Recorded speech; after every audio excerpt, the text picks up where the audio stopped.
At about noon today, North Korea fired a ballistic missile toward the East Sea, marking the regime's 14th missile test so far this year. It was launched while South Korean lawmakers were holding a confirmation hearing for the incoming government's Minister of Defense. Bae Eun-ji has more. At about 12 p.m. Wednesday, South Korea's Joint Chiefs of Staff announced in a text message to reporters that North Korea fired a ballistic missile toward the East Sea.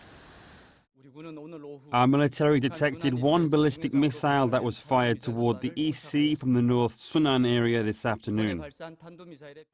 That's the same area in Pyeongyang where the North on March 24th conducted its first full ICBM test since 2017. The South Korean military said the missile flew about 470 kilometers at an altitude of around 780 kilometers. An official from the Joint Chiefs of Staff told reporters that it flew at a speed of up to 11 times the speed of sound. The missile was launched while the defense chief nominee Lee Jong-seop's parliamentary confirmation hearing was taking place at the National Assembly.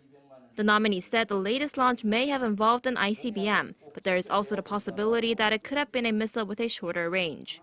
He added that the launch is a violation of UN Security Council resolutions. One expert also says it's likely that it was an ICBM, possibly a Hwasong-15. North Korea cannot send a strong message through launching a mid-range ballistic missile like Hwasong-12, so they may have launched the Hwasong-15. And by doing this before Joe Biden visits Seoul, the North probably wants to find more negotiating power with the US or South Korea. Wednesday's launch comes a little more than 2 weeks after the North launched what it called a tactical guided weapons on April 16th. It's also the North's first launch of a ballistic missile since leader Kim Jong-un warned in a speech during a military parade last week that the regime could preemptively use nuclear weapons if threatened. Right after the launch, the chairman of Joint Chiefs of Staff, General Won In-cheol, held a virtual meeting with the head of the South Korea-U.S. Combined Forces Command, General Paul Lacamera, where they reaffirmed their commitment to ensuring a strong combined defense posture.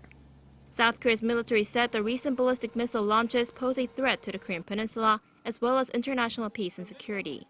It also said it's closely monitoring the situation to be ready for any additional launches. Bae Eun-ji, Arirang News.